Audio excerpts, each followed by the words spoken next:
rejoint les leaders de l'opposition de la République démocratique du Congo.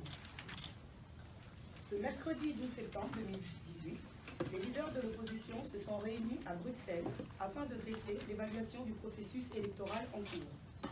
Ils ont réaffirmé la nécessité que ce processus aboutisse le 23 décembre 2018 à la tenue d'élections libres, démocratiques, transparentes et inclusives, conformément à l'accord de la Saint-Sylvestre et au calendrier électoral, facteur essentiel pour arriver à un résultat admis par tous et à une paix durable en RDC.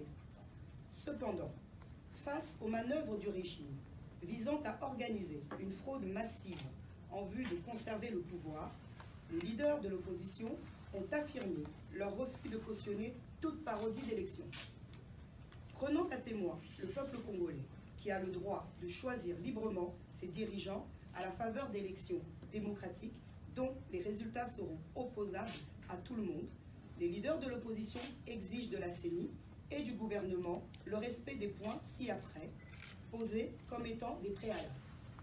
Premier point, le rejet de la machine à voter imposée par la CENI en violation de la loi électorale. Deuxième point, le nettoyage du fichier électoral afin d'identifier et d'extraire les plus ou moins 10 millions d'électeurs enrôlés sans empreinte digitale.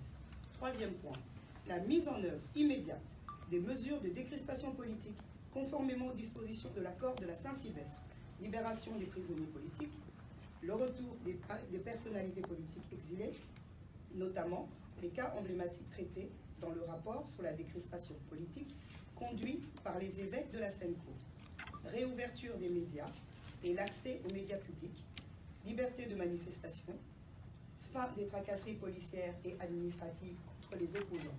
Point 4.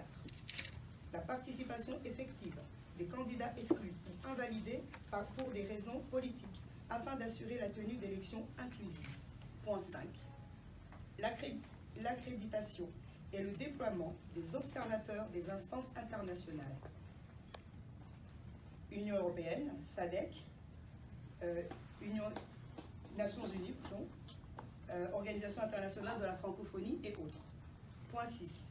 L'assistance de la communauté internationale, à savoir les Nations Unies, l'Union européenne, l'Union africaine, la SADC et la CIRGL sur le plan politique, financier et matériel pour organiser des élections inclusives dans la paix. Point 7. Le déploiement d'une force régionale de la SADC pour sécuriser le processus électoral, les candidats et la population. Point 8.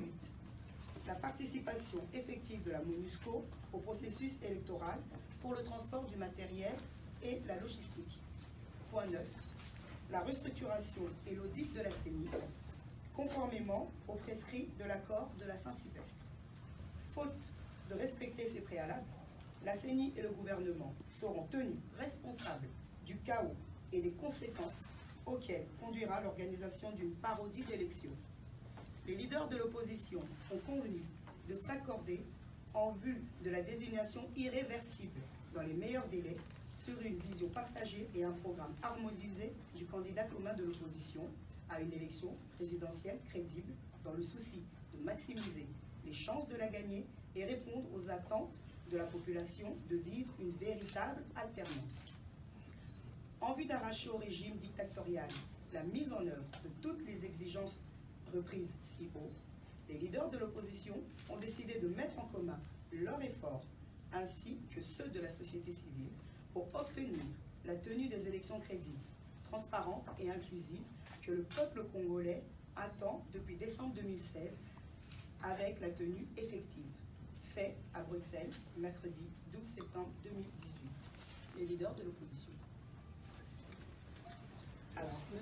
Antipias Moussanyamousti, M. Jean-Pierre Bemba Gombo, M. Moïse Katumbi Chapoué, M. Adolphe Mozito Fumuchi, excusez-moi, M. Félix Tshisekedi Chilombo et M. Vital Kamerhe Wakaningili. Voilà. Merci à vous. Merci.